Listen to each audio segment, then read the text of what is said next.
Bab 81. Kamu temani aku makan. Ravindra memberitahu Isabel dia masih belum sarapan. Dia buru-buru pulang karena ingin sarapan bersama Isabel. Masuk sekelompok orang dari luar, melihat Isabel langsung memberi salam. "Nyonya." Isabel mengangguk. Sekelompok orang ini masuk dan mulai bekerja. Ada yang membersihkan kamar, memasak, menyiapkan air untuk Ravindra mandi. "Aku berberes sebentar, nanti akan menemani kamu sarapan." Ravindra melepaskan tangan Isabel, sama sekali tidak memperdulikan Tiffany yang ada di kamar. Tiffany terkejut. Pria yang kejam, baik dari penampilan atau sifat, sangat sempurna. Tetapi hanya ada Isabel saja di matanya. Sebelum Tiffany berkata apapun, Nando sudah berkata terlebih dahulu, "Maaf, Bos dan Nyonya, ada sesuatu yang harus diselesaikan. Jika Nyonya ingin bertemu denganmu, aku akan memberitahukan kamu." Sebenarnya Tiffany tidak ingin menurut, tetapi tatapan Nando penuh dengan ancaman membuat Tiffany sedikit takut. Dia mengambil uang beberapa ratus ribu dari Isabel, mengambil koper dan pergi. Ravindra sangat cepat, persiapan di dapur juga sangat cepat. Pada saat Ravindra keluar dari kamar mandi, sarapan sudah di atas meja. Isabel ditarik oleh Ravindra duduk di samping, melihat Ravindra sarapan. Walaupun dia sangat lapar, tetapi cara makannya tetap sangat anggun. "Kamu tidak makan?" Ravindra menoleh ke arah Angel. "Baru saja habis makan. Kalau kamu bilang dulu, aku bisa menunggu kamu untuk makan bersama." Isabel menjawab. Jika dia tahu, pasti akan menunggunya untuk makan bersama. Jadi tidak perlu duduk di sini terlalu lama. Mendengar jawaban Isabel, Ravindra tersenyum dan berkata, "Aku mau memberikan kamu kejutan." Kejutan tiba-tiba masuk dari arah pintu. Setelah masuk, langsung memeluknya. Jika dia tidak berkata apa-apa, dia hampir memukulnya. Isabel terus mengingat perkataan Tiffany dan berkata kepada Ravindra, "Setelah makan, kamu tidur sebentar." "Baik." Mata Ravindra melirik sebentar. "Oh ya, di mana ibu?" Isabel melihat pintu kamar yang tertutup rapat, menarik nafas sejenak. "Mungkin masih sedih. Tidak apa-apa, aku akan bicara dengannya." Ravindra hanya perlu berpikir sejenak. Dia sudah tahu apa yang terjadi, maka dari itu dia hanya menganggukkan kepala. Setelah makan, Ravindra kembali ke kamar untuk beristirahat. Isabel kembali ke ruang tamu memanggil Nando. "Tiffany kemana?" Nando berpikir sejenak, setelah itu berkata, "Dia menginap di hotel di seberang jalan." Isabel menganggukkan kepala. Isabel berkata, "Keadaan di sana tidak layak untuk kehadiran seorang nyonya. Jika nyonya ingin bertemu dengannya, lebih baik janjian di luar saja." Pendapatnya sangat masuk akal bagi Isabel. Dia sedang hamil, lebih baik jangan pergi ke tempat yang kurang bersih. "Nando, buatkan aku janji dengan Tiffany." Isabel berbicara dengan pelan. Jangan beritahu Ravindra. Isabel tidak mau memberitahukan kepada Ravindra karena jika dia tahu pasti akan melarangnya. Setiap orang yang mendengar pasti akan berpikir bahwa Isabel sangat memperhatikan Ravindra. Setelah Nando menghubungi Tiffany, Isabel sudah mengganti pakaian. Nyonya sudah membuat janji di restoran dengan Montel. Di sana sangat bersih. Nando melaporkan dengan suara pelan, demi keamanan lebih baik pergi berdua saja. Isabel ragu sejenak, kemudian menganggukkan kepala. Dia juga takut Tiffany karena marah akan melukai anak di kandungannya. Dia sangat mengenal Tiffany yang dapat melakukan segala hal. Setelah Tiffany tahu Isabel ingin menemuinya, dia bingung sejenak, tetapi dia juga sangat menantikannya. Sekarang yang ada uang hanya Isabel. Sekarang keadaan rumahnya sangat kacau. Mamanya sedang bersembunyi. Setiap ayahnya bertemu dengannya selalu meminta uang dan berjudi. Neneknya pura-pura sakit parah di rumah omnya. Apa yang dapat dilakukan? Pada saat Isabel muncul di restoran, dia mengejutkan Tiffany. Walaupun Tiffany ingin marah, dia harus berpikir sejenak. Karena ada 2 orang petugas keamanan di belakang Isabel.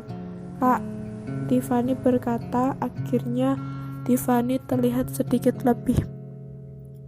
Tentu saja, hanya berpura-pura baik. Isabel juga yakin Tiffany tidak berubah secepat ini. "Duduk dulu." Isabel meletakkan tasnya di atas meja, melihat Tiffany. "Langsung saja, sebenarnya apa yang terjadi kepada kamu?" Tiffany menunduk dan tidak berani melihat Isabel. Uang muka rumah ini memang dibayar oleh Isabel. "Bukankah uang 400 juta kamu di tangan nenek?" Tiffany berkata dengan pelan. "Sebenarnya uang muka rumah ini bukan 400 juta. Nenek hanya membayar 200 juta. Sisanya ada di tangan nenek." Isabel menganggukkan kepala. Ini adalah cara kerja nenek. Harga rumah itu adalah 600 juta. Uang mukanya 30%, jadi 200 juta.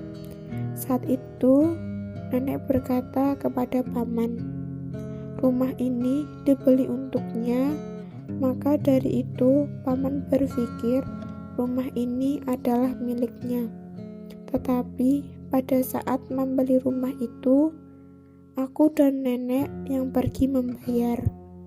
Pada saat menandatangani kontraknya atas nama aku. Kata nenek, rumah ini untuk menebus kesalahannya kepadaku, karena lamaran dari keluarga kita darah membuat aku tidak jadi menikah dan menggugurkan anak. Jadi nenek memberikan rumah itu karena merasa bersalah kepadaku. Tiffany menjelaskan. Tetapi kemarin sekelompok orang masuk ke rumah mencariku atas nama ayah. Jika tidak memberikan rumah itu kepada mereka, aku akan dijual oleh mereka. Kak, aku baru berumur berapa tahun? Mana mungkin aku boleh dijual ke tempat itu? Saat itu ibuku tahu ayah pergi berjudi lagi dan sudah mencuri semua uang di rumah. Ibu marah dan pulang kampung. Aku dan nenek dipukuli dan orang itu mengambil semua barang di rumah. Tiffany menceritakan dengan detail. Sekarang nenek juga tidak tahu harus kemana. Maka dari itu pergi ke rumah Om. Sepertinya di rumah Om juga tidak tenang. Sejak kemarin sampai hari ini terus membicarakan milik siapa 200 juta itu. Aku tidak dapat menahan keadaan di sana. Kak, aku tahu aku salah. Tolong aku. Aku tidak akan melawan kamu lagi. Tiffany dengan tatapan memohon melihat Isabel. Jika ayahku kalah berjudi lagi, maka yang akan dijual pasti aku. Isabel berkata. Dia tahu pamannya suka berjudi. Dulu selalu bertengkar ringan, tetapi sekarang, apakah ini semua ulah Ravindra? Ya mungkin juga ini adalah cara kerja dia. Aku tidak bisa membantu kamu, Isabel menolak Tiffany. Beberapa hari lagi, aku akan kembali ke kota N. Aku akan ikut kamu ke kota N. Tiffany langsung mempunyai ide dan memohon kepada Isabel. Isabel tersenyum paksa. Tiffany melihat senyuman Isabel merasa sangat malu. Ini ada 10 juta. Isabel membuka tas dan mengeluarkan amplop. Setelah itu memberikannya. Jangan cari aku lagi. Aku bukan Bunda Maria. Tidak ada tugas dan tanggung jawab untuk menyelesaikan masalah keluarga kamu yang berantakan. Uang ini adalah sebagai balasan di mana dulu kamu sering memberikan baju bekas kamu kepadaku. Aku berikan bersama dengan bunganya. Jika kamu masih ada hati nurani, pergi lihatlah nenek, karena dia nenek kandung kamu. Perkataan Isabel membuat Tiffany malu. Saat itu, Isabel tidak pernah memakai baju baru. Semua bajunya adalah baju bekas milik Tiffany. Baiklah, sekarang bisa terhindar dari orang ini, termasuk sesuatu yang baik. Tiffany mendengar perkataan Isabel. Dengan 5.000 memutuskan hubungan mereka. Uang ini sangat tidak ingin diterimanya, tetapi sekarang dia tidak ada uang. Mau tidak mau, dia harus menerima uang ini. Terima kasih, Kak. Isabel berkata dengan pelan. Jangan berharap ayahmu kembali. Jika memungkinkan, carilah kerjaan di tempat lain. Melihat kejatuhan keluarga Kosasi, seharusnya dia senang. Tetapi dia tidak tega. Ada perkataan Tiffany yang benar. Dia juga merupakan keluarga Kosasi. Dia sebenarnya bisa diam saja.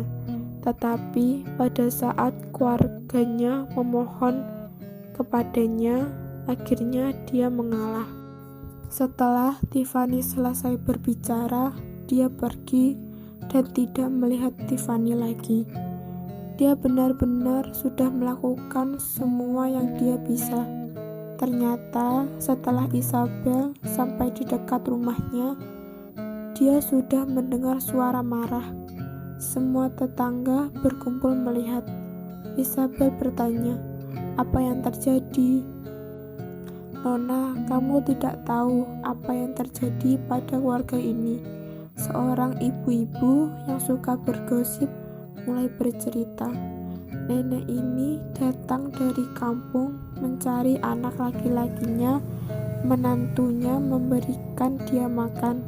Ternyata menantunya langsung menuangkan makanan panas ke kepalanya dan membuang piring ke depannya. Nenek itu marah, mengambil piring itu dan dibuang. Mereka berdua hampir berkelahi. Masalah ini sangat seru. Melihat Isabel yang cukup tertarik, ibu-ibu itu melanjutkan ceritanya. Anaknya membela istrinya, berkata kepada ibunya, jika berani memukul istrinya, dia ingin memutus hubungan dengan ibunya. Mereka bertiga bertengkar dengan hebat. Isabel mendengar suara marah dari dalam dan terdengar suara tangisan dari neneknya. Dia terkejut. Dia berpikir semua hubungan antara mertua dan menantu seperti mamanya dan baik, anggun dan pengertian. Dia berpikir caranya yang bisa digunakan akan berfungsi jika digunakan di setiap wanita. Ternyata orang kejam ada cara orang kejam. Semua karena dia. Tetapi melihat neneknya yang dulunya galak, pada saat ayahnya menikah dengan wanita lain, hatinya masih sakit. Bagaimanapun mereka pernah menjadi keluarganya. Tetapi sayangnya hanya pernah. Pada saat Isabel mendengar semua itu dan tidak tahan, sebuah baju dipakaikan di bahunya. Dia menoleh, ternyata ada Ravindra. Aku sudah lama menunggu kamu, tetapi kamu tidak pulang. Ravindra menjawab dengan sangat tenang. Mengapa kamu sangat suka menonton ini semua? Wajah Isabel memerah. Dia merasa kepulangan Ravindra kali ini sedikit berbeda dari biasanya, tetapi dia tidak tahu apa yang berbeda.